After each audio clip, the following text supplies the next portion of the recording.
话说蜀汉的大将姜维心里一直有个念头，就是恢复汉室江山。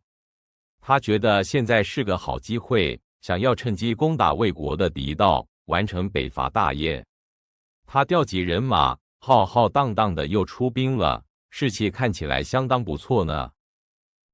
姜维此次北伐，并要直捣敌道，光复我汉室江山。众将士随我冲锋。却说魏国那边，镇西将军邓艾可是个料事如神的聪明人。他老早就听说姜维又要来犯，一点也不慌张。他分析着姜维的动向，心里已经盘算好了一套计策，准备好好给姜维一个惊喜。邓艾，姜维果然又来了。哼，他想攻敌道，我自有妙计让他无功而返。邓艾想到了羌族部落，他们住在边境，有时候是盟友，有时候又会倒戈。他心生一计，决定派人去笼络羌族的首领丹柯，希望能够借助他们的力量来对付姜维的大军。这一步棋走得可真妙啊！邓艾，羌人反复，但若能为我所用，姜维便无所遁形。去说服丹柯。那羌族首领丹柯本来跟姜维是有些交情的，但邓艾派去的使者舌灿莲花，又是送礼又是承诺，把丹柯说得心花怒放。丹柯一听，哇，这样做对自己部落也有好处，心里的小算盘打得啪啪响，就答应了邓艾的请求。丹柯，魏国将军邓艾如此厚待，我羌人自当效力。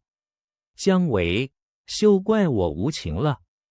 姜维哪里知道羌族已经变了心，他开开心心地带着大军往前推进，以为丹柯会从旁协助，没想到前方却是邓艾精心布置的陷阱。山谷里静悄悄的，连鸟儿都没声音，空气中弥漫着一股不寻常的气氛。姜维，前方山谷地势险要，但羌人应当助我，全军加速前进，勿要迟疑。邓艾先是派人假装败退，引诱姜维上钩。只见魏军旗帜零散，狼狈逃窜。姜维一看，以为胜利在望，当下就命令部队加速追击。他哪里知道，这正是邓艾的诱敌之计，一步步把他往死路里引了。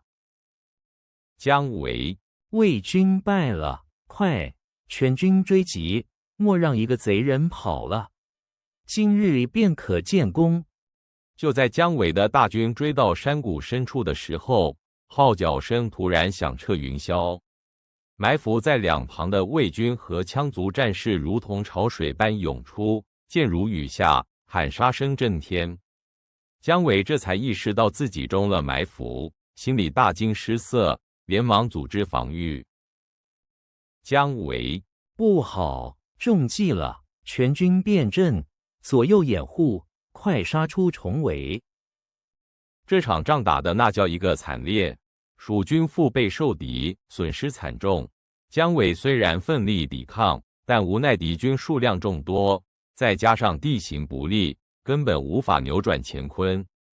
他只好含着泪，带着残余的部队，狼狈地撤回了汉中。姜维，哎，我一时不察，竟让将士们陷入险境。撤退，撤回汉中。邓艾智取姜维后，魏国暂时没有了边境之忧。然而，朝廷内部却是暗潮汹涌。司马昭大权在握，年轻的皇帝曹髦形同傀儡，心里肯定很不痛快。权臣专政的局面，让忠于曹魏的大臣们都心怀不安。曹髦，朕名为天子，实则笼中鸟雀。司马昭权势熏天，魏国将不复为曹家之国了。话说，在寿春镇守的大将诸葛诞看到司马昭的势力一天天壮大，简直无法无天，心里是又气又怕。他眼见曹魏的江山岌岌可危，对司马家族的专权越来越不满，决定不能坐以待毙，要放手一搏。诸葛诞，司马昭狼子野心，迟早篡位。我诸葛诞身为曹氏旧臣，岂能坐视不理？诸葛诞暗中联络了一些志同道合的大臣和将领，准备起兵讨伐司马昭。他的心腹们也都义愤填膺，觉得司马昭迟早会对他们动手，不如先发制人。一场反抗司马昭的大戏即将在寿春拉开序幕。诸葛诞，诸位英雄，司马昭欺君罔上，人人得而诛之。我等今日便为国除奸。扬州刺史岳琛知道了诸葛诞要谋反的消息，急忙赶来劝阻。他苦口婆心地劝说诸葛诞要三思而行，不要冲动。可诸葛诞已经下定决心，哪里还听得进去？他怒火中烧，觉得岳琛是来阻挠自己。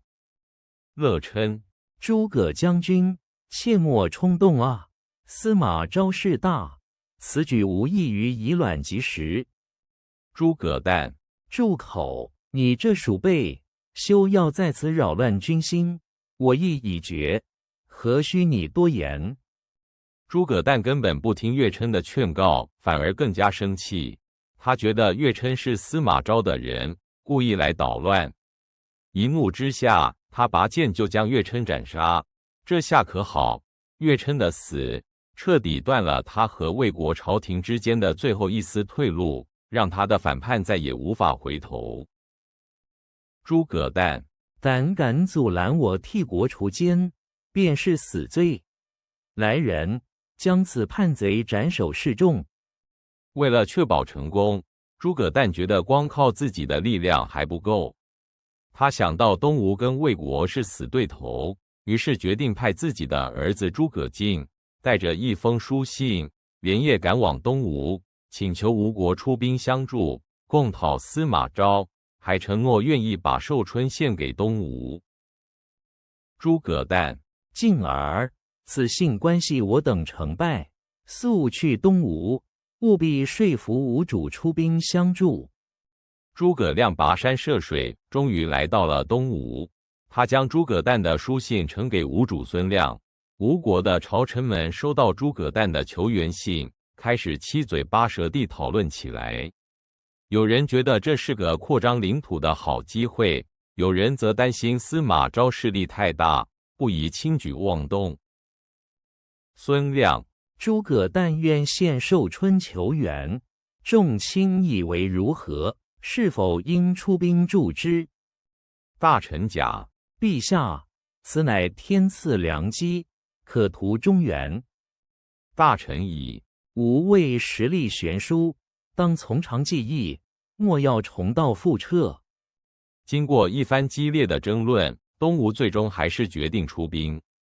他们看到了扩张势力的机会，也觉得诸葛诞的反叛能牵制住司马昭的力量，对东吴有利。于是，吴主孙亮命令大将全端、文钦率领大军，浩浩荡荡地前往寿春支援诸葛诞。孙亮传令下去，命全端、文钦为大将，即刻发兵寿春，支援诸葛诞。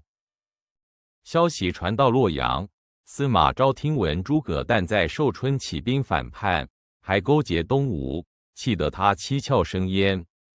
他立刻召集文武百官商讨对策。这诸葛诞真是胆大包天，竟敢挑战他的权威。他决定要以雷霆之势彻底粉碎这场叛乱。司马昭，诸葛诞匹夫，竟敢谋反，还勾结东吴。来人，传我命令，即刻点兵出征寿春。为了师出有名，也为了稳定军心，司马昭做了一个惊人的决定，他竟然带着年轻的皇帝曹髦一起出征。这样一来，他就能以奉天子讨逆贼的名义，集结全国的兵马，声势浩大地杀向寿春。司马昭，传旨，请陛下御驾亲征，如此，天下兵马皆可为我所用，看诸葛诞如何抵挡。魏国大军黑压压一片，旌旗蔽日，战鼓雷鸣，声势震天。他们在司马昭的带领下直扑寿春城。这支庞大的军队就像一条饥饿的巨龙，朝着诸葛诞和东吴联军张牙舞爪地扑了过去。一场前所未有的大战即将爆发。至此，寿春城内外魏、吴、诸葛诞三方势力就像三股巨大的洪流，即将在这里碰撞。一边是司马昭的铁血大军，一边是诸葛诞和东吴的殊死抵抗。究竟谁能笑到最后呢？这场乱世的对决才刚刚开始呢。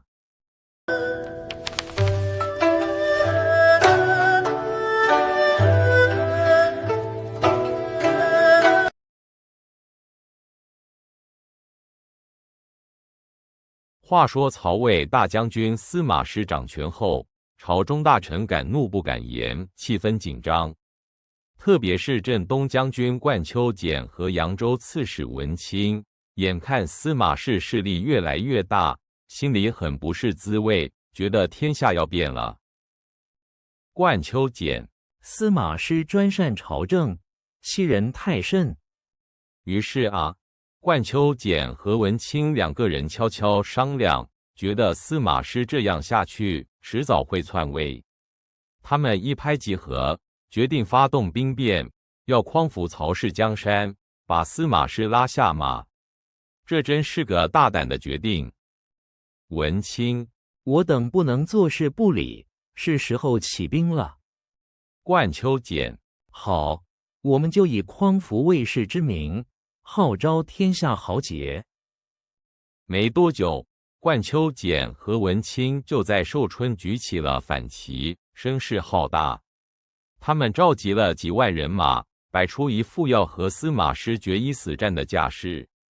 这消息一传开，整个曹魏朝廷都震惊了。话说司马师听闻叛变，气得直发抖。他本来就患有眼疾，此时更加疼痛难忍。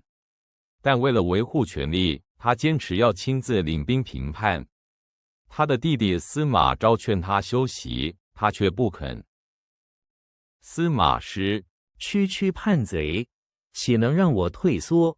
我一定要亲自去平叛。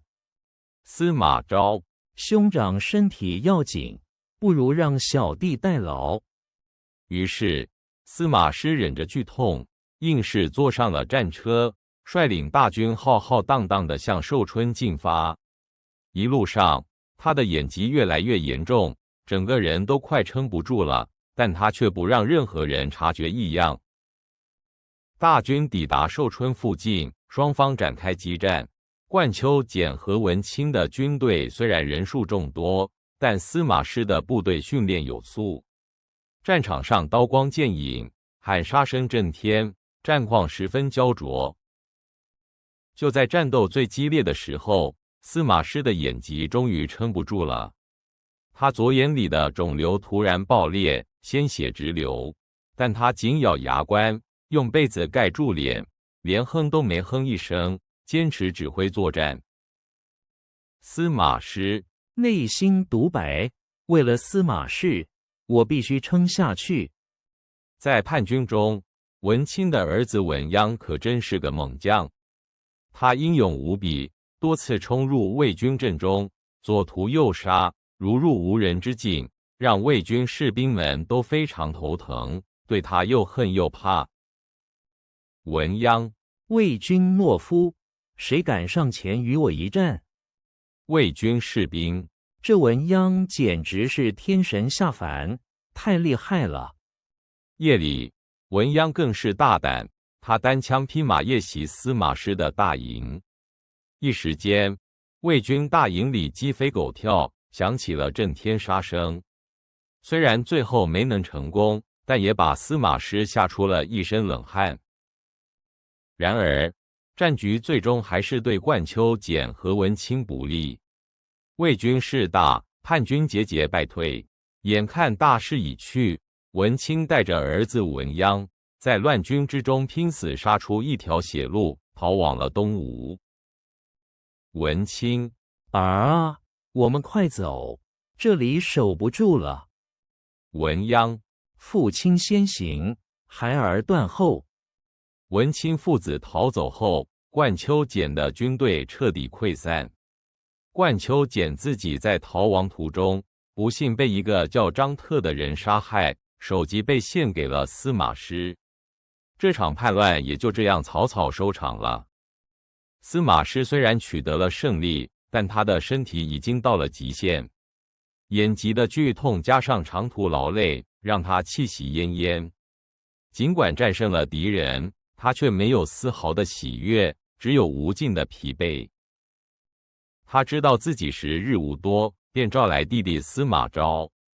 他将兵权交给司马昭，叮嘱他要好好辅佐曹魏皇帝，巩固司马家族的地位。这是一种沉重的传承。司马师，昭弟，以后曹魏江山就看你的了。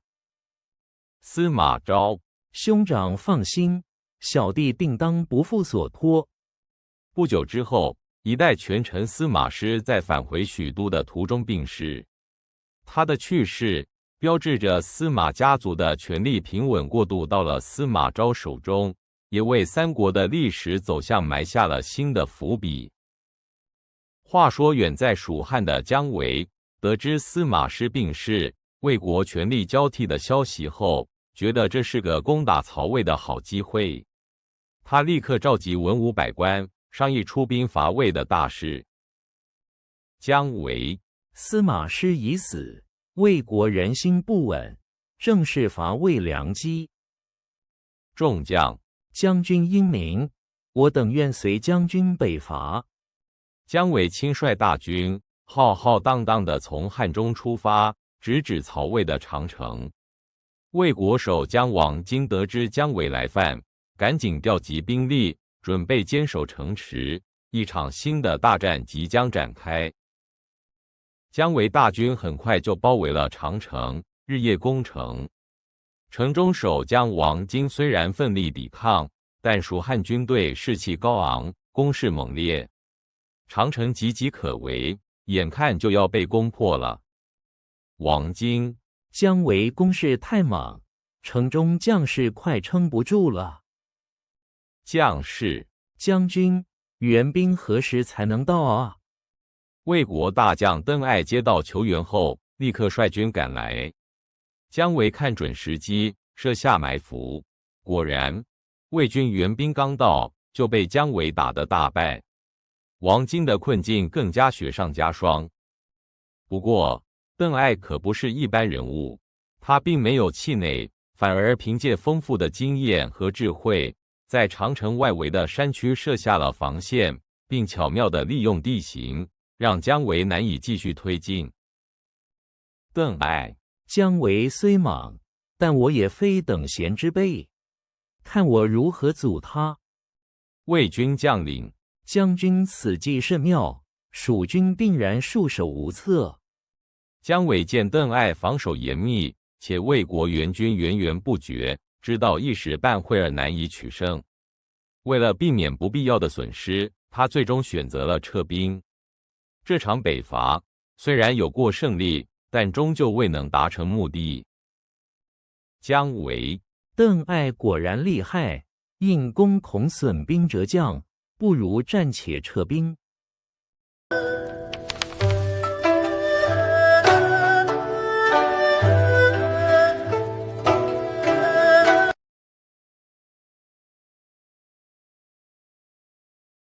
话说东吴这边，新的皇帝孙休才刚登基，但真正握有大权的却是那个专横跋扈的孙陵。他仗着自己的功劳把持朝政，不但不把小皇帝放在眼里，对待朝臣也是说杀就杀，搞得吴国上下人心惶惶，大家是敢怒不敢言啊。孙陵，哼，这天下还是我说了算，谁敢不服？庞澄，太傅权倾朝野，吾等不敢造次。小皇帝孙休看着孙林一天比一天嚣张，心里是又害怕又气愤。他感觉自己就像是笼子里的鸟儿，随时都可能被宰杀。他知道这样下去不是办法，必须想个办法除掉这个权臣，但是又不知道该怎么办才好，每天都愁眉苦脸的。孙休，孙林势大，我这皇帝当的真是如履薄冰啊！孙休，谁能帮我除掉这心腹大患？话说有一天，孙休实在是憋不住了，悄悄把身边的侍中濮阳兴和左将军张布找来商量。濮阳兴看到皇帝这么烦恼，就大胆地提出一个建议。他觉得老将军丁奉是个忠心耿耿、智勇双全的人，或许可以找他来帮忙。濮阳兴，陛下不必忧虑，老将丁奉忠勇，可堪大用。张布，丁奉将军确实是个值得信赖的人。孙休一听，眼睛都亮了。他立刻派人把丁奉将军召进宫。丁奉将军虽然年纪大了，但精神还是很好。他一听说皇帝有难，立刻拍着胸脯表示愿意为国效力，除掉孙林这个祸害，真是老当益壮啊！孙休，将军忠勇，朕心甚慰，不知有何良策。丁奉，陛下但请放心，臣愿为陛下扫除奸佞。丁奉将军心思缜密，他想出一个妙计，趁着年底腊八节祭祀祖先的机会，假装要宴请孙林，到时候再安排刀斧手埋伏，一举拿下他。这个计划听起来真是既巧妙又大胆，让孙休皇帝和大臣们都觉得很有希望。丁奉，腊八节祭祖，正是宴请孙林的好时机。丁奉，届时刀斧手埋伏，定能将其一网打尽。没想到孙林这人疑心病很重，他虽然收到了皇帝的邀请，但总觉得哪里不对劲。他对身边的人说：“皇帝为什么突然邀请我吃饭？是不是有什么阴谋？”他想了好久，一直在犹豫要不要去赴宴。孙林，这皇帝素来对我心怀不满，今日怎会设宴款待？孙林，其中必有诈，我是否该去？最后，在几个心腹的劝说下，孙林还是决定赴宴。他心想，自己手握重兵，权势滔天，皇帝一个小孩子能耍什么花样？而且，如果他不去，反而会显得心虚，更惹人怀疑。于是，他带着几个随从，大摇大摆地去了皇宫。孙林，罢了，我孙林纵横东吴，岂会惧怕一个小儿？孙林，带上几名随从，赴宴便是。腊八节当天，皇宫里张灯结彩，一派喜气洋洋的景象。宴会上，孙休皇帝笑脸相迎，频频向孙林敬酒，气氛看起来非常融洽。但实际上，每个人心里都绷着一根弦，特别是丁奉将军，他眼神锐利地观察着周围的一切。孙休，太傅劳苦功高，请满饮此杯。孙林，陛下客气了。酒过三巡，气氛逐渐达到高潮。丁奉将军看准时机，突然起身，大声喝道：“有旨！孙林谋反，罪不可赦！”话音刚落，埋伏好的刀斧手从四面八方冲了出来，瞬间将孙林和他的随从团团围住。丁奉，孙林谋反，奉旨捉拿，左右何在？刀斧手，奉旨捉拿反贼。孙林吓得脸色惨白，他怎么也没想到会是这个局面。他还想反抗，但已经来不及了。刀斧手们一拥而上，迅速将他制服，然后押到了皇帝面前。曾经不可一世的权臣，此刻却像一条死狗一样被拖拽着。孙陵，你们敢！我乃东吴太傅。丁奉，贼子，今你恶贯满盈，还想狡辩不成？孙休皇帝下令，将孙陵父子兄弟全部处死，并将孙陵的尸体枭首示众，以儆效尤。至此，东吴的内乱终于平息，皇帝重新掌握大权。百姓们得知孙陵被除，都拍手称快，觉得头上的一块大石头终于落地了。孙休、孙陵父子兄弟皆斩，昭告天下。百姓旁白：谢天谢地，恶贼终于伏诛了。再说蜀汉这边，魏国的大将邓艾听说东吴内乱，觉得这是个好机会，于是率领大军浩浩荡荡地杀向蜀汉。邓艾这个人可是个军事天才，他想趁着蜀汉不备，一举攻下几个重要城池。邓艾，东吴内乱，此乃天赐良机。邓艾传令三军攻打蜀汉，建功立业。蜀汉这边，大将姜维得知魏军来犯，赶紧调兵遣将，准备迎战。姜维也是个顶尖的军事家，他知道邓艾不好对付，所以决定要用计谋，而不是硬碰硬。他要给邓艾一个大大的惊喜。姜维，邓艾来势汹汹，不可轻敌。姜维，我自有妙计，让他有来无回。姜维在陶城布下了陷阱，他先是假装兵力不足，诱使邓艾的军队深入。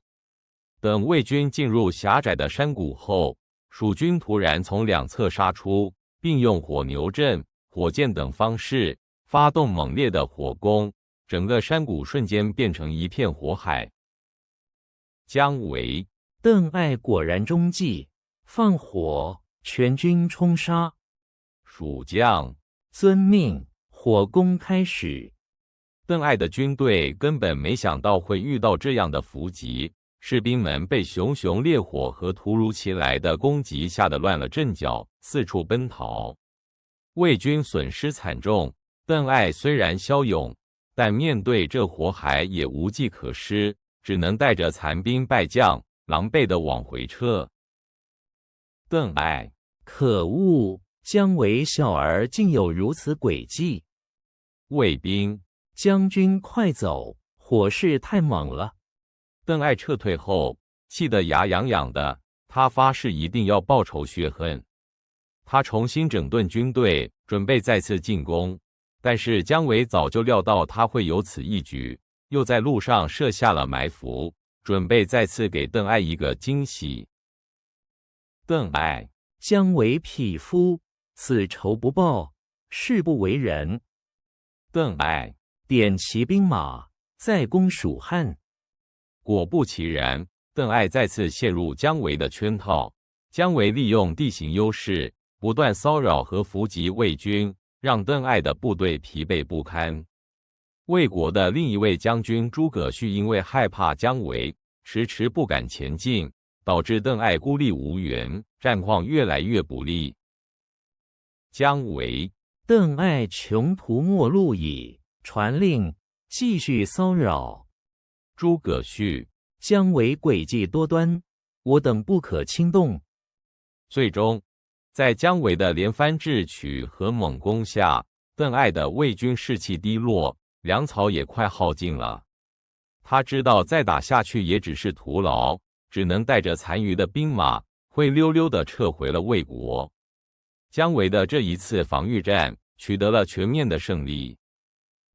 邓艾，罢了，粮草将尽，士气低落，撤退。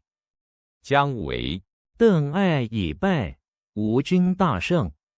姜维击退邓艾后，带着胜利的消息回到成都，向蜀汉皇帝刘禅报告战况。刘禅龙心大悦，对姜维是赞不绝口，也让蜀汉的百姓们松了一口气，暂时免除了战火的威胁。真是智勇双全的姜维将军啊！刘禅。姜维将军智勇双全，实乃我蜀汉之福。姜维。陛下过奖，臣不敢居功。好了，小朋友们，今天的故事就讲到这里啦。我们看到了丁奉将军如何制除权臣孙林，也看到了姜维将军如何挑破邓艾的进攻。这些三国英雄的故事是不是既紧张又精彩呢？下次我们再讲别的英雄故事哦。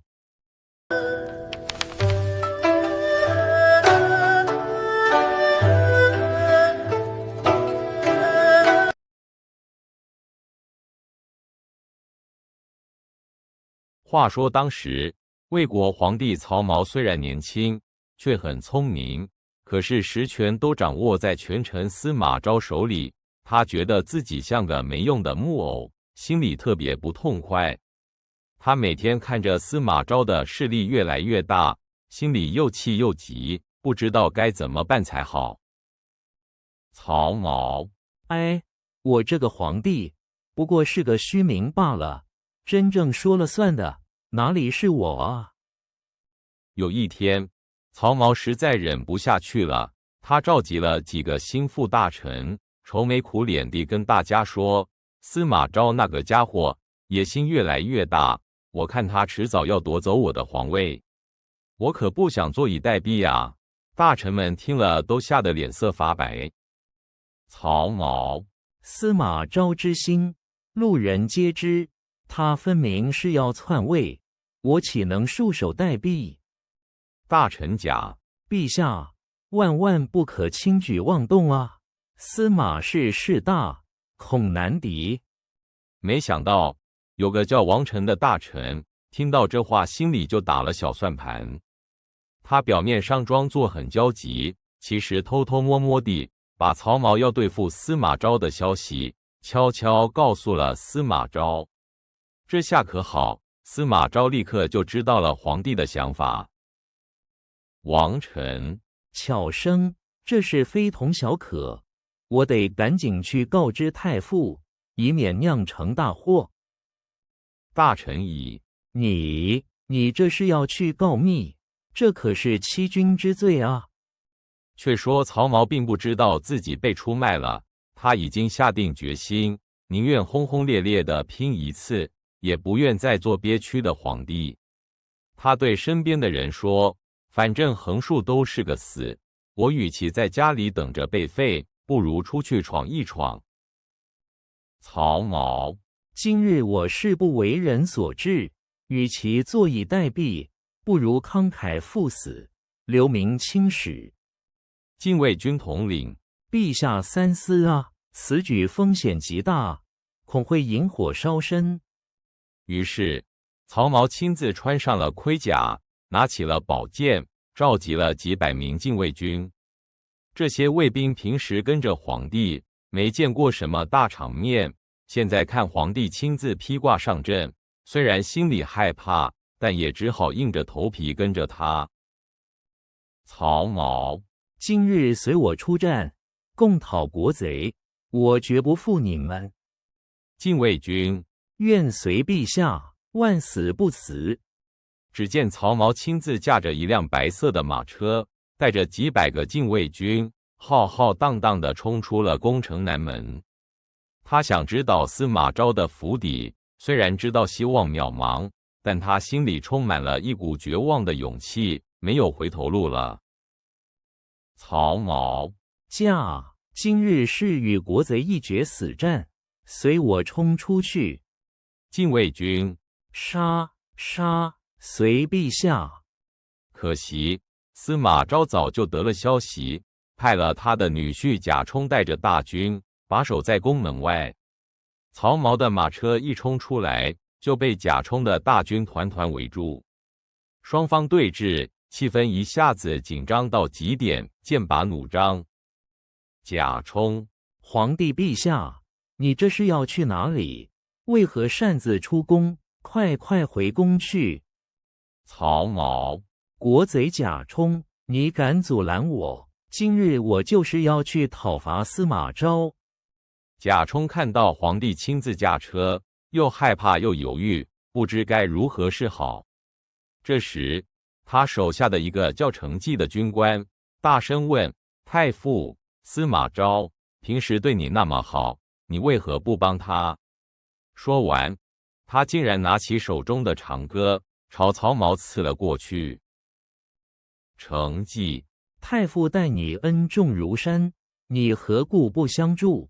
今日我边助太傅立威。”贾充：“你敢？快住手！”随着一声凄厉的呼喊，曹髦就这样倒在了马车上。所有的禁卫军和在场的卫兵都惊呆了，大家怎么也没想到，竟然有人敢对皇帝下如此狠手。整个南阙门前顿时陷入一片死寂，只有风吹过旗帜的声音。众人惊恐的啊，天哪！贾充：“师生闯下大祸了，这可如何是好？”司马昭听到这个消息，假装大惊失色，立刻跑到宫门前，对着曹髦的遗体嚎啕大哭。他装作万分悲痛的样子，还假惺惺地说要追查凶手，为皇帝报仇。其实心里早就乐开了花，因为最大的一个绊脚石就这样被移除了。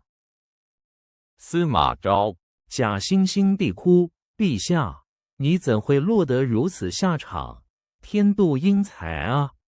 司马昭：“是谁如此大胆？我必将凶手碎尸万段，为陛下报仇。”最后，司马昭把所有的责任都推给了程济，将他家族灭门。然后，他立了另一个宗室为新皇帝，自己则更加权倾朝野，牢牢掌握了魏国大权。至此，曹髦的悲剧也宣告了一个时代的结束。司马昭：“程济弑君，罪大恶极，当诛其三族，以告慰先帝在天之灵。”大臣：“太傅英明，新帝登基，魏国当兴。”却说在蜀国那边，姜维一心想着恢复汉室江山。他听说魏国发生了这么大的变故，觉得这是个好机会，于是决定再次发兵北伐，想要趁乱攻打魏国。他召集将领们，商讨着进军路线。姜维：“今魏国权臣弄权，正是吾等北伐良机，当速图中原。”夏侯霸：“将军高见，我等愿誓死追随，匡扶汉室。”魏国那边虽然朝廷内部动荡，但边防的将领邓艾和司马望还是很警惕。他们很快就收到了姜维要来进攻的消息，立刻开始商量防守策略，准备迎战来势汹汹的蜀军，不敢有丝毫松懈。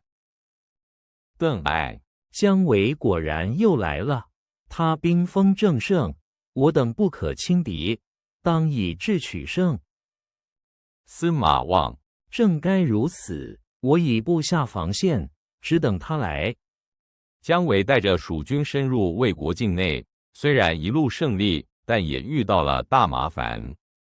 由于补给线太长，粮草运输非常困难，军队里的粮食开始不够了。士兵们每天都吃不饱，士气渐渐低落。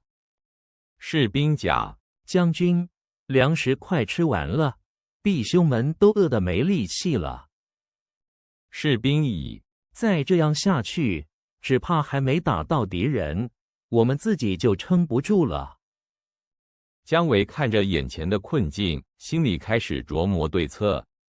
他知道如果硬碰硬，消耗战对蜀军不利，于是他灵机一动，想出了一条妙计。既然敌人缺粮，那就让他们以为我们也缺粮，再给他们送去大礼。姜维：“粮草不济，哼，这正是个机会。我有一计，可让魏军自投罗网。”将领：“愿闻将军妙计。”姜维命令手下假装把大量的粮草和物资丢弃在路边，然后再让一小部分兵马在那里假装巡逻。他还故意让这些士兵看起来很疲惫，好像真是因为粮草不足才不得不放弃一样。姜维，你们把这些粮食撒在路上，切记要装作不经意的样子，引诱敌军。蜀军士兵遵命，保证让魏军上当。果然，魏军的探子很快就发现了这些被遗弃的粮草。他们看着堆积如山的粮食，高兴得简直不敢相信自己的眼睛。探子们立刻回报给将领们，说蜀军因为粮食不够，已经跑路了。魏军探子甲报将军，蜀军竟然丢弃了大量粮草，似乎是粮尽撤退了。魏军探子乙，这是天赐良机啊！我们可以不费一兵一卒，就能得到这么多粮食。魏军的将领们听到这个消息，果然都上了当。他们以为姜维真的缺粮跑了，没有仔细思考这其中的蹊跷，就立刻派出了大批人马，争先恐后的跑去抢粮草。大家都在想着能抢多少就抢多少。魏军将领，哈哈哈！姜维这回是穷途末路了，儿郎们，快去抢粮，不可错失良机。魏军士兵，抢粮啦！抢粮啦！就在魏军士兵们围着粮草争抢得热火朝天的时候，突然间，山谷两侧响起了震天的鼓声。只见姜维的伏兵从四面八方冲了出来，把正在抢粮的魏兵杀了个措手不及，现场一片混乱。姜维，杀啊！魏军中计了，一个不留，给我冲！蜀军士兵，杀！杀光魏狗！这场战斗，姜维大获全胜，不仅把贪小便宜的魏军打得落花流水，还缴获了大量的粮草和物资，解决了蜀军的燃眉之急。这一次，姜维用他的聪明才智，又一次让魏国将领们吃了大亏，真是个厉害的角色啊！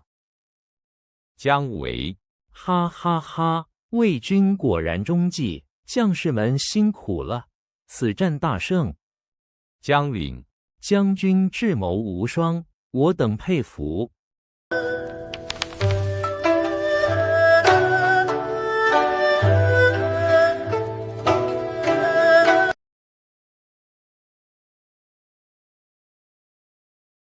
话说姜维领兵在魏国边境奋战，打得有声有色，眼看就要取得大胜利了。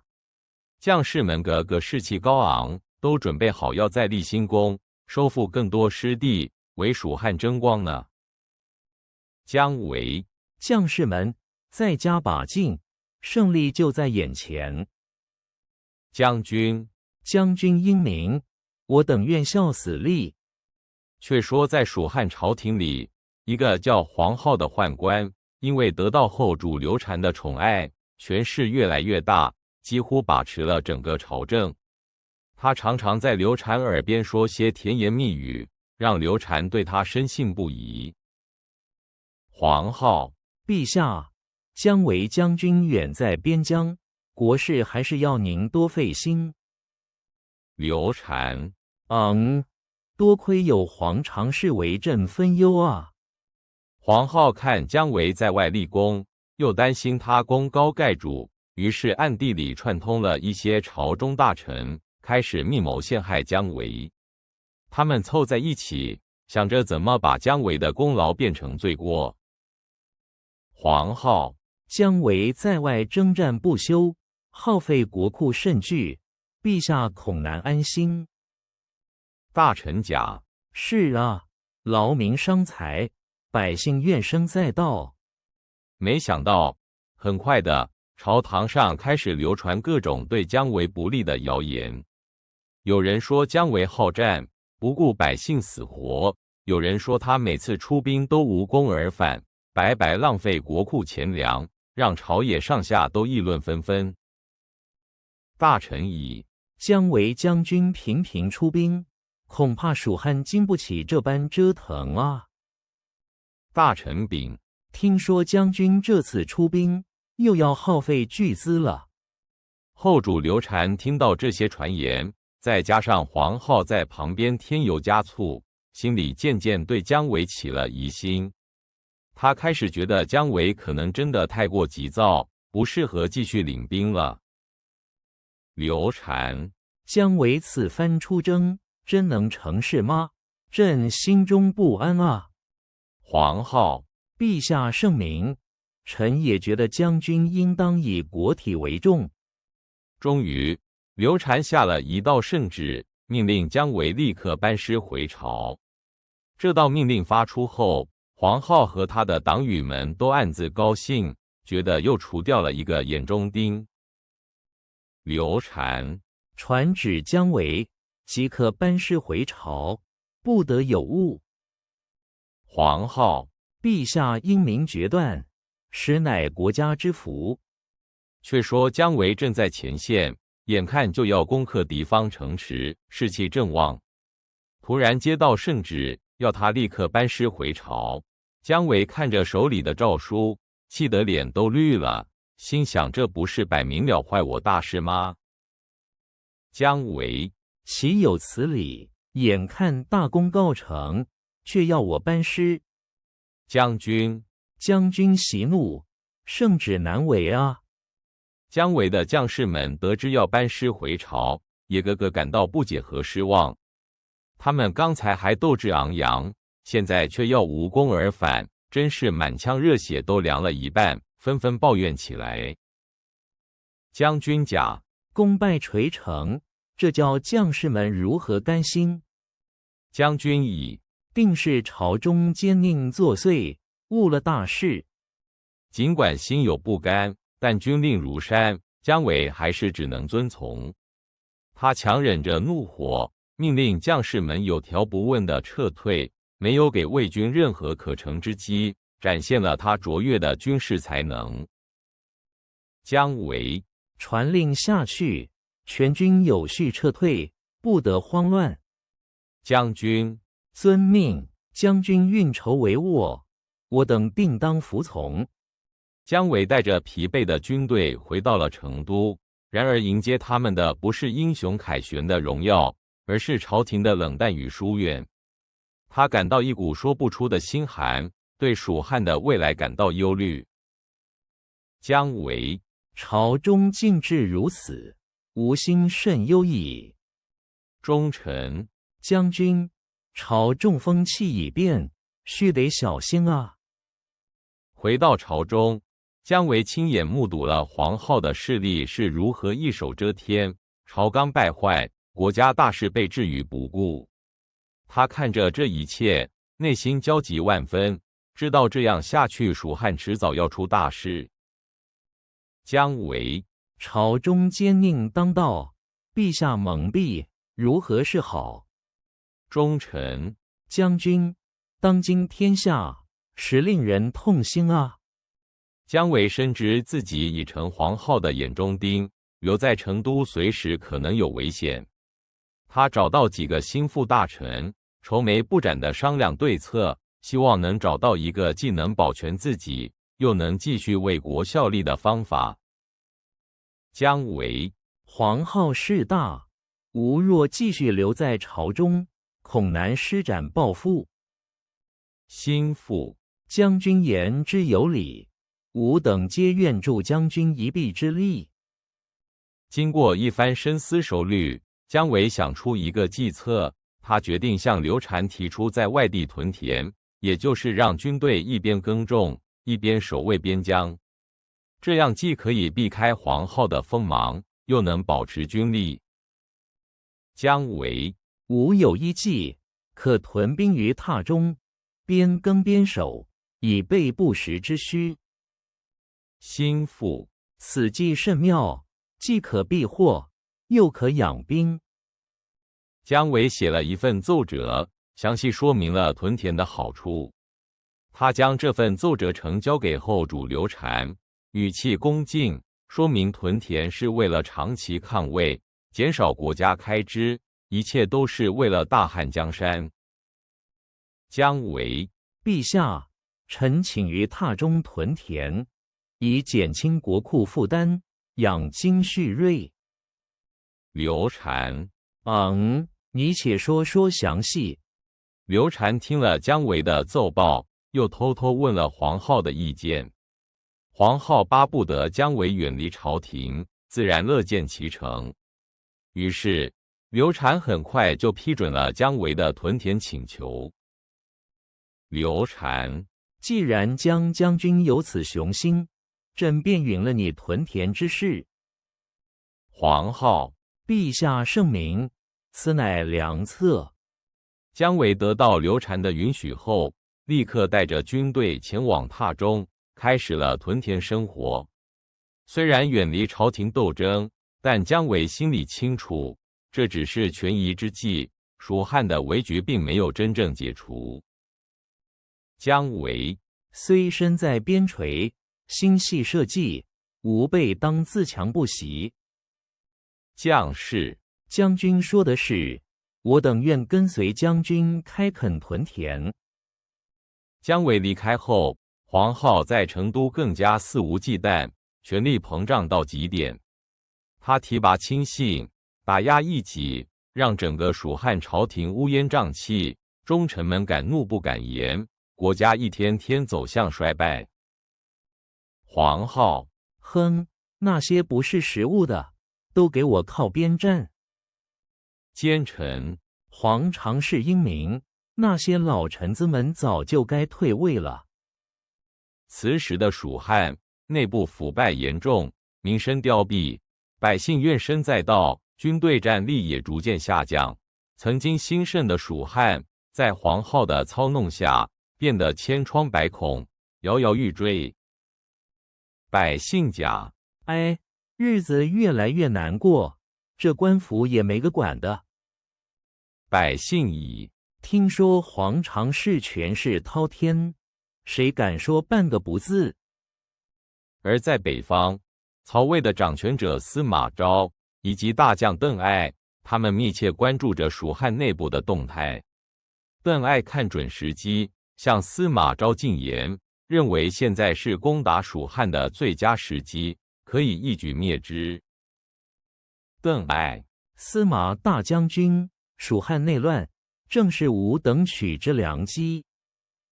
司马昭，邓将军此言甚是，然还需从长计议。就这样，在姜维被逼屯田避祸，黄皓在朝中为非作歹之际，曾经强盛的蜀汉依然风雨飘摇。